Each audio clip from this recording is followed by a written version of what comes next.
तो जय मसीह की। जय मसीह। आज हमारा विषय है कि शैतान कैसे हमारे जीवन में काम करता है, वो कैसे हमारे घरों में काम करता है, इसके विषय में हम सीखेंगे। हम वचन निकालेंगे पढ़ने के लिए दूसरा कुरिन्थियों 2 उसका 11।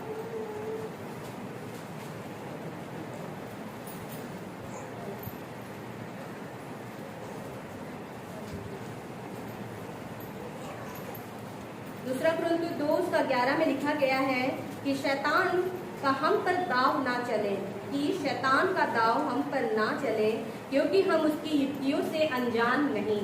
हम सब जानते हैं, हम बाइबल को पढ़ते हैं, हम परमेश्वर के वचन को जानते हैं और हम ये सब बातों को जानते हैं कि शैतान हमारे जीवन में कैसे काम करता है। आप भी स्टार्टिंग से इन बातों को सीखते हुए आए हैं।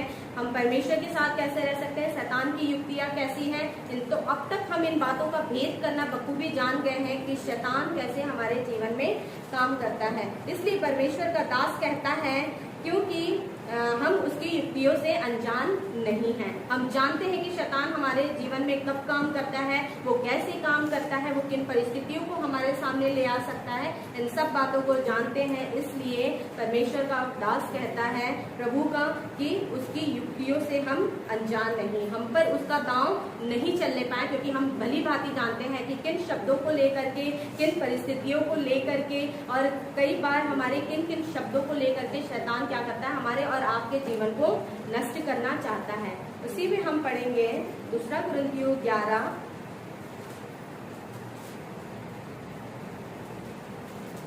उसका 2। पौलुस यहाँ पे कहते हैं क्योंकि मैं तुम्हारे विषय में ईश्वरीय धुन लगाए रहता हूँ, इसलिए कि मैंने एक ही पुरुष से तुम्हारी बात लगाई है कि तुम्हें पवित्र कुंवारी के समान मसीह को सौंप दूं। परमेश्वर चाहता है कि हम पवित्र रहें। पौलुस हमारे और आपके विषय में कहता है कि एक ही इंसान से तुम्हारी बात मैंने लगाई है, मसीह, जिसको मैं चाहता हूं कि तुम्हें क्या पवित्र कुंवारी के समान सौंप दूं। पवित्र कुंवारी के लिए प्रभु बात कर रहा है। हमें और आपको भी अपने शब्दों में, अपने बातों में, अपने स्वभाव में, अपने चाल चलन में, हम जो दिन भर में काम करते हैं, जो जैसे बात करते हैं, जैसे व्यवहार करते हैं, उन सारी चीजों में हमें क्या रहना है, पवित्र रहना है। क्योंकि पौलुस कहता है कि वो हमारे विषय में क्या लगाया रहता है, ईश्वरीय धुन लगाया रहता है। ये बात आज से बहुत साल पहले लिखी गई है, पर आज भी हमारे और आपके विषय में उसने कहा है कि वो ईश्वरीय धुन लगाया रहता है। जब वो हमारे और आपके विषय में ईश्वरीय धुन लगा के रखे हैं, तो हमें और आपको कैसा धुन लगाना चाहिए परमेश्वर के लिए? क्या हमें भी ईश्वरीय धुन नहीं लगाए रहना चाहिए? हर समय हमें और आपको ये नहीं समझना चाहिए कि हम कैसे अपने परमेश्वर के आज्ञाकारिता में रहें, हम कैसे अपने परमेश्वर को प्रसन्न करने पाए अपने जीवन से, उसको कैसे हम खुश रखने पाए, कैसे हम हर पल ईश्वरीय धुन लगाए रहे हर समय। मैं ये नहीं कह रही हूँ कि आप हर 24 घंटे प्रार्थना करिए, क्योंकि जानते हैं हम अच्छे खासे से कि आपका काम है, अपना रोजगार है, घर है, परिवार है, आप सब वो सारी चीजें हम लोगों को देखनी पड़ती है। लेकिन ईश्वरीय धुन आप उन चीजों में भी लगा सकते हैं अपने स्वभाव के जरिए। कई बार हमारे सामने परिस्थिति ऐसी आ जाती है, लड़ाई झगड़े होने लगते हैं, कोई सामने का व्यक्ति हमारी बात नहीं सुनता है, हमारे बच्चे हमारी बात नहीं सुनते हैं, हमारा पार्टनर हमारी बात नहीं सुनता है, या बहुत सारी परिस्थिति घर में ऐसे हो जाती है जो हमारे विपरीत हो जाती है। उस वक्त हम क्या करते हैं? क्या हमारे जीवन में परमेश्वर का वचन जो उसने बताया है कि शांत रहो, संयमी रहो, धीरज रखो, प्रेम करो एक दूसरे से, क्योंकि अगर प्रेम रहेगा तो हम अपशब्द का इस्तेमाल नहीं करेंगे, लेकिन अगर प्रेम नहीं रहेगा तो उसको जवाब देने में हम 1 सेकंड भी अपना व्यर्थ नहीं करेंगे। इसलिए बहुत जरूरी है कि हम भी यदि हर वक्त, हर पल, हर क्षण जब अपने घर में रहते हैं, अपने लोगों के बीच में रहते हैं, ईश्वरीय धुन लगाए रहेंगे तो हम भी पवित्र बने रहेंगे। ईश्वरीय धुन हमें भी अपने लिए, अपने परमेश्वर के लिए लगाए रहना है। जब भी हम कोई काम करते हैं, अगर हम कोई सही काम करते हैं, गलत काम करते हैं, उसका विवेक परमेश्वर ने हमें दिया है।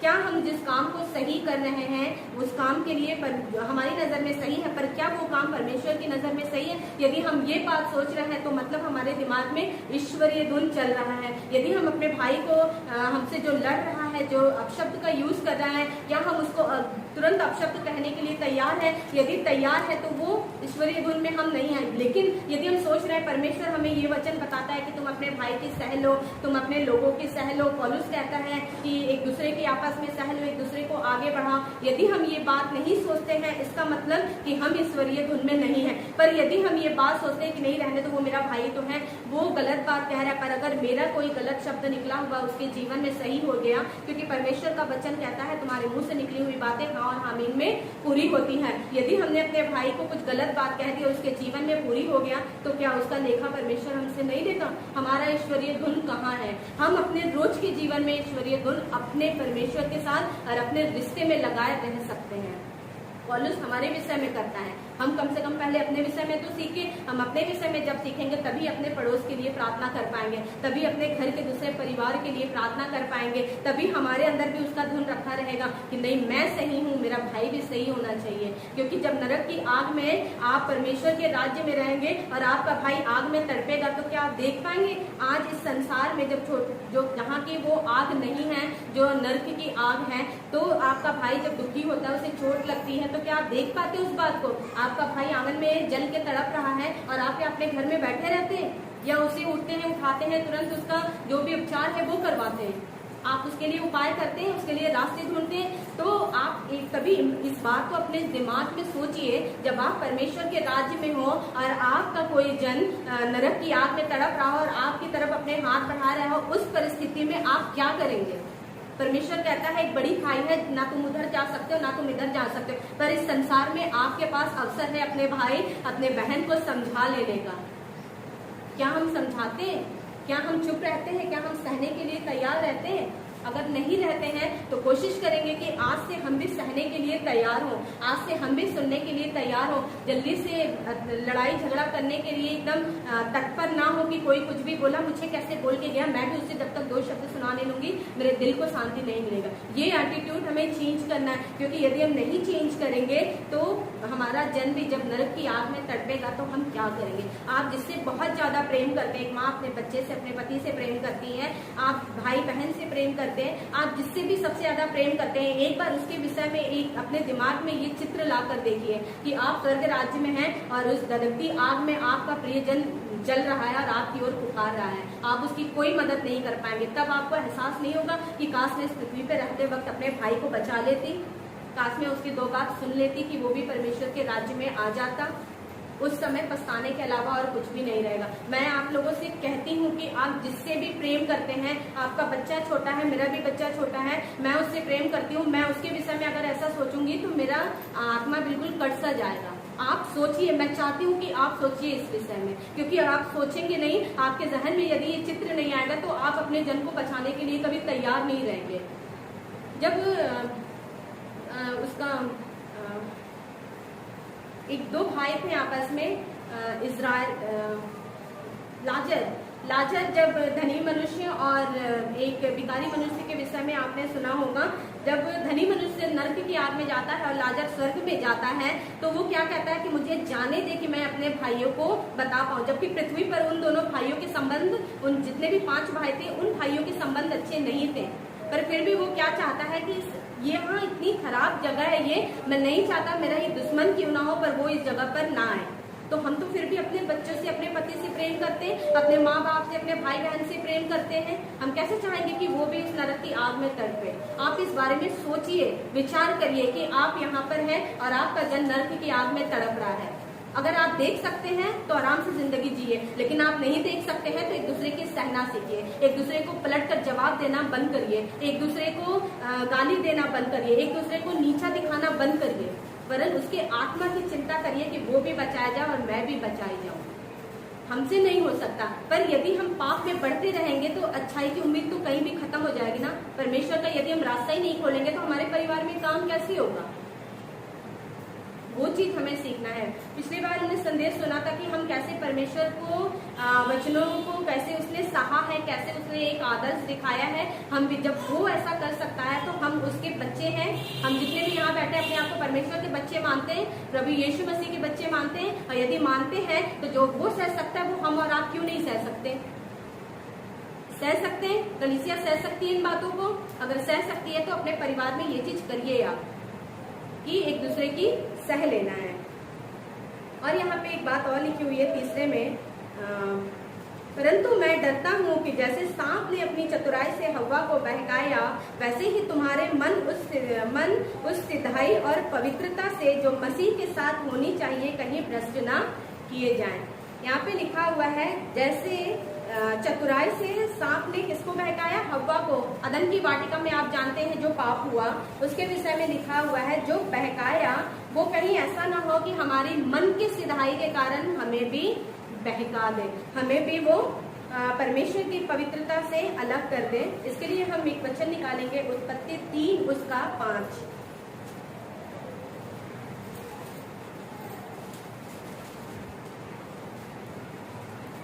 उत्पत्ति 3 उसका 5 में लिखा गया है, वरन परमेश्वर, ये तब की बात है जब सांप हव्वा से बात कर रहा था और उससे कहता है तुम ये फल खाओ। मैं 3 से पढ़ देती हूँ। पर जो वृक्ष वाटिका के बीच में है उसके फल के विषय में परमेश्वर ने कहा है कि ना तो तुम उसको खाना और ना उसको छूना, नहीं तुम मर जाओगे। तब सर्प ने स्त्री से कहा तुम निश्चय न मरोगे, वरन परमेश्वर आज जानता है कि जिस दिन तुम उसका फल खाओगे उसी दिन तुम्हारी आंखें खुल जाएंगी और तुम भले बुरे का ज्ञान पाकर परमेश्वर के तुल्य हो जाओगे। उसने क्या बोला? परमेश्वर के तुल्य हो जाओगे। अब एक बात आप ये बताइए, आप जब परमेश्वर का इसके पहले का अध्याय पढ़ते हैं तो उसमें क्या लिखा गया कि परमेश्वर ने मनुष्य को किसके समान बनाया? अपने तुल्य बनाया। तो जब उसने अपने तुल्य बनाया तो शैतान यहाँ पे ये बातें क्यों कर रहा है कि तुम फल खा करके उसके तुल्य हो जाओगे? वो बहका रहा है ना, क्योंकि हम तो पहले से ही परमेश्वर की समानता में बनाए गए हैं, हम तो पहले से ही उसने हमको अपने स्वरूप में रचा है। लेकिन शैतान पता है क्या करता है? हमारे मन में शक डालता है, हमें उन्हीं बातों में बहकाता है जिन्हीं बातों में हम पहले ही आशीषित हैं। शैतान हव्वा को भी यहाँ पे वही चीज करने की कोशिश कर रहा है कि तुम परमेश्वर के तुल्य हो जाओगे, उसकी समानता में हो जाओगे। लेकिन परमेश्वर का वचन आगे बताता है कि हम ऑलरेडी उसकी समानता में बनाए गए हैं। उसने अपने स्वरूप में हम लोगों को बनाया हुआ है। तो उसकी बातों में मत आइए, वो क्या कह रहा है वो चीज हमें नहीं देखना है। पर परमेश्वर का वचन हमारे विषय में बहुत चालाकी, शैतान बहुत चालाक है। पर हमेशा इस बात को याद रखिएगा, जो आपके साथ है वो उससे कहीं ज्यादा सामर्थ्य है। मैं आगे इस बात को बताऊंगी वो कैसे, पर मैं यहाँ पे ये बताना चाहती हूँ, आप इस बात को ध्यान रखिएगा कि क्या कहता है वो, कि तुम शैतान कहता है कि तुम परमेश्वर के समानता में हो जाओगे, उसके तुल्य हो जाओगे। जबकि वचन बताते कि परमेश्वर ने पहले ही हमें उसकी समानता में बनाया गया है। पता है क्या होता है? जब हम मन की सिधाई एकदम ऐसे बैठे रहेंगे कि हमें कुछ भी नहीं आता, शैतान आएगा ऐसे ही बहका के ले जाएगा। आपको सब कुछ आता है, आप ईश्वरीय धुन लगाए रहेंगे, ये सारी चीज जब आपको शैतान, जो वचन आप अभी यहाँ पे सुन रहे हैं, जब परिस्थिति आएगी ना, ये वचन आपको बोलेगा कि नहीं, परमेश्वर ने पहले ही हमें अपनी समानता में बनाया हुआ है। इसीलिए कहते हैं कि वचन ध्यान से सुनिए ताकि कोई आपको बहकाने और भरमाने ना पाए। इसके विषय में हम कुछ और बातें मैं बताना चाहूंगी। मत्ती 4:8 में आपने पढ़ा होगा, जब यीशु मसीह की परीक्षा होती है जंगल में। एक बार पढ़ लेंगे हम मत्ती 4 उसका 8।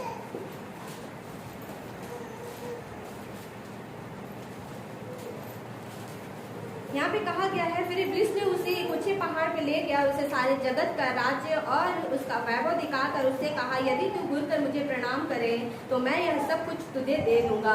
तब यीशु ने उससे कहा, हे शैतान दूर हो जा, क्योंकि लिखा है, तू प्रभु अपने परमेश्वर को प्रणाम कर और केवल उसी की उपासना कर। इस बात में क्या समझ में आता है? शैतान यहाँ पे परीक्षा की 3 बातें लिखी हुई है, वो यहाँ पे इन सारी बातों में उसे उलझाता है। यहाँ पे क्या लिखा हुआ है? मुझे दंडवत कर तो सारा वैभव मैं तुझे दे दूंगा। अब परमेश्वर का संतान होते हैं के नाते ये सारा वैभव किसका था?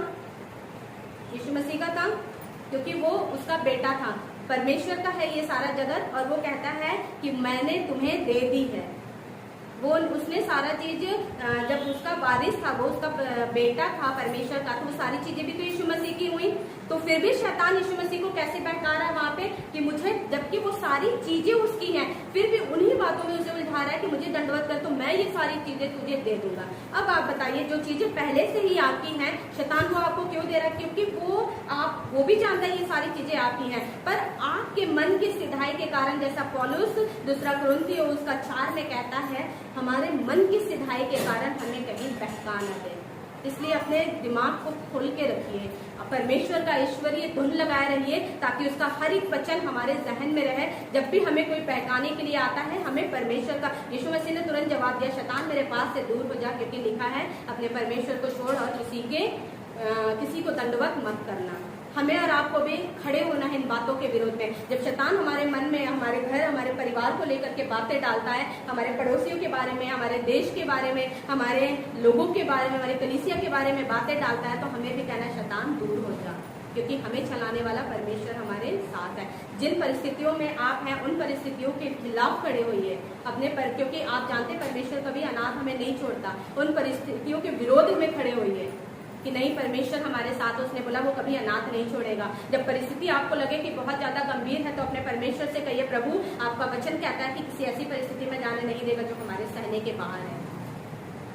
हमें कहना है, हमें वचन को परमेश्वर से बातें करना है, प्रभु आपने ऐसा कहा है मेरे विषय में। अब जो चीजें हमारे को पहले से ही वारिस में दिया गया है, हम परमेश्वर के संतान हैं, परमेश्वर की संतान प्रभु यीशु मसीह है, उसका सारा ये जगत था, हम सब उसके थे। अब उसने हमें भी अपना संतान बनाया है, तो जिन चीजों के पीछे हम भाग रहे, क्या उन चीजों पे हमारा अधिकार नहीं है? पर फिर भी हम लोग कई बार, परमेश्वर का एक वचन याद करिए, बोलता है धर्म और राज की खोज करो, बाकी सब वस्तुएं तुम्हें मिल जाएगी। उसने ये नहीं बोला तुम्हें घर दूंगा पर मैं गाड़ी नहीं दूंगा, उसने बोला सब वस्तुएं, आपके जरूरत की सारी वस्तुएं। उसका वचन एक जगह और कहता है उसे तुम्हारा ध्यान है, उसे तुम्हारी आवश्यकताओं का ध्यान है। तो फिर भी हम क्यों पीछे हटते हैं? फिर भी हम क्यों उन्हीं बातों में परेशान रहते हैं जिन बातों के लिए परमेश्वर हमें पहले ही सचेत करता है कि सचेत रहो। पौलुस इन बातों को समझ गया, वो इसलिए कहता है तुम्हारे मन की सिधाई के कारण। अपने वचन को अपने हृदय में, दाऊद कहता है हृदय की पटिया पर बांध के रखें। हमें भी वचन को अपने हृदय में रखना है, ताकि हम कभी डगमगाए नहीं, ताकि हम कभी गिरे नहीं, अपने परिस्थितियों में, अपने परिस्थिति के विरोध में खड़े हुए, क्योंकि परमेश्वर का वचन हमें कहता है कि हम ये चीज कर सकते हैं, हम असंभव को भी संभव कर सकते हैं। पर प्रभु यीशु मसीह ने जितने बड़े काम करे हैं, उससे बड़े काम वो हमें और आपको कहता है, वरन मुझसे भी बड़े काम तुम करोगे। पर विश्वास में खड़े होइए, परमेश्वर के वचन में खड़े होइए, परमेश्वर के वचनों से बात करिए। प्रभु यीशु मसीह ने क्या कहा? लिखा है। 3 परीक्षाएं उसके सामने जब जंगल के दिनों में आए, उसने हर जगह कहा लिखा है, लिखा है, लिखा है। वो वचन क्लेम कर रहा था कि परमेश्वर ने ये बातें कहा है। हम और आप आज के दिन में क्या कर रहे हैं? वचन क्लेम कर रहे हैं कि प्रभु आपने मेरे विषय में ये बातें बाइबल में कही है। अपने परिस्थिति के विरोध में खड़े होइए। जो भी खराब परिस्थिति है, गलत परिस्थिति है, उसके विरोध में बोलिए, शैतान आज तू मेरे परिवार के विरोध जो योजना बना रहा है, उस योजना को यीशु के नाम से कैंसिल कर दो। अपने परिवार के प्रति अपनी आंखों को खोल के रखिए। आप विश्वासी हैं, परिवार में और लोग विश्वासी नहीं हैं, उन लोगों के प्रति प्रार्थना करिए, उनके प्रति अपनी आंखों को खोल के रखिए। अपना जीवन सही रखेंगे आप, तभी अपने परिवार वालों को परमेश्वर को बातों को बता पाएंगे और लेकर आएंगे। नहीं तो वो आपको तुरंत कह देगा कि अपना जीवन पहले सही कर लीजिए आप। तो इन चीजों से बचना है और परमेश्वर के वचनों को ध्यान देना है, ताकि हम परमेश्वर के लिए और अपने परिवार के लिए एक अच्छा आदर्श जीवन जीने पाए।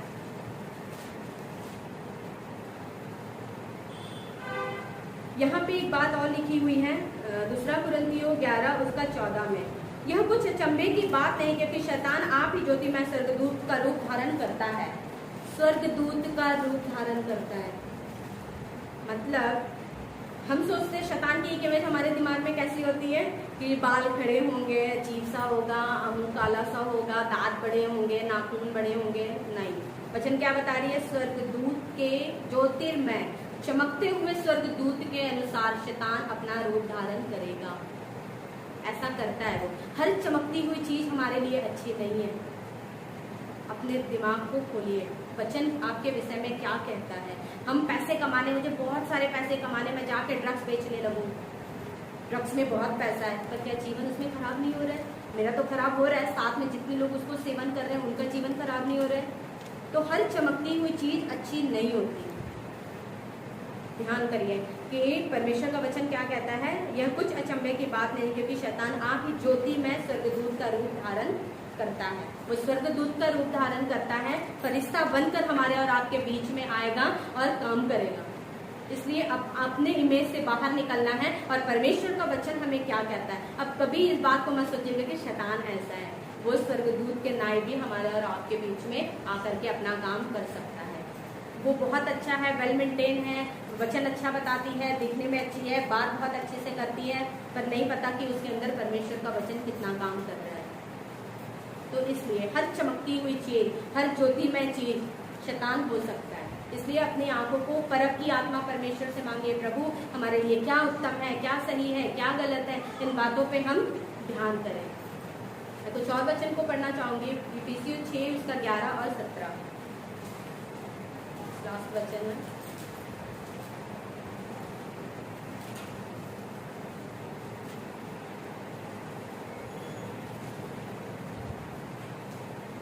परमेश्वर के सारे हथियार बांध लो कि तुम शैतान की युक्तियों के सामने खड़े रह सको, क्योंकि हमारा यह मल्ल युद्ध लहू और मांस से नहीं परंतु प्रधानों से और अधिकारियों से और इस संसार के अंधकार के हाकिमों से और उस दुष्टता की आत्मिक सेनाओं से है जो आकाश में है। हमारा मल्ल युद्ध लहू और मांस से नहीं, लहू और मांस में इंसान है, मैं लहू और मांस में हूँ। परमेश्वर का वचन क्या कहता है, अंधकार की उन शक्तियों से है। हमारा युद्ध मेरे भाई से नहीं है, मेरे पड़ोसी से नहीं है, क्योंकि वचन बताती है लहू और मांस से नहीं परंतु अंधकार की शक्तियों से, शैतान की शक्तियों से है हमारा युद्ध। अपने पड़ोसियों पे बातों के जूते मत मारिए, अपने घर वालों पे बातों के जूते मत मारिए, उनको मत मारिए। परमेश्वर का वचन कहता है अगर बातों से, वचनों से किसी को मारना है तो शैतान को हराइए, घर के लोगों को नहीं। आगे उसका वचन क्या कहता है, इसलिए सारे हथियार बांध लो कि तुम बुरे दिन में सामना कर सको और सब कुछ पूरा करके स्थिर रह सको। प्रभु इसलिए बोलता है ताकि हम अंत तक स्थिर रह सके। पौलुस इसलिए बोलता है ताकि हम अपने मन की सिधाई के कारण हमें कोई उस प्रकार बहका ना पाए जैसे हव्वा को बहकाया गया। जैसे बहुत सारे लोग मसीह जीवन में भी आज भी बहकाए जाते हैं। सत्य की कमर कसकर, धार्मिकता की झिलम पहनकर और पांवों में मेल के सुसमाचार के तैयारी के जूते पहनकर और इन सब के साथ विश्वास के ढाल लेकर स्थिर रहो, जिससे तुम उस दुष्ट के सब जलते तीरों को बुझा सको और उद्धार का टोप और आत्मा की तलवार जो परमेश्वर का वचन है ले लो। आत्मा की तलवार, घात करने के लिए वचन चाहिए, एक दूसरा नहीं चाहिए, एक दूसरा मनुष्य नहीं चाहिए घात करने के लिए। परमेश्वर का वचन पढ़े जाने पे उन सबको आशीष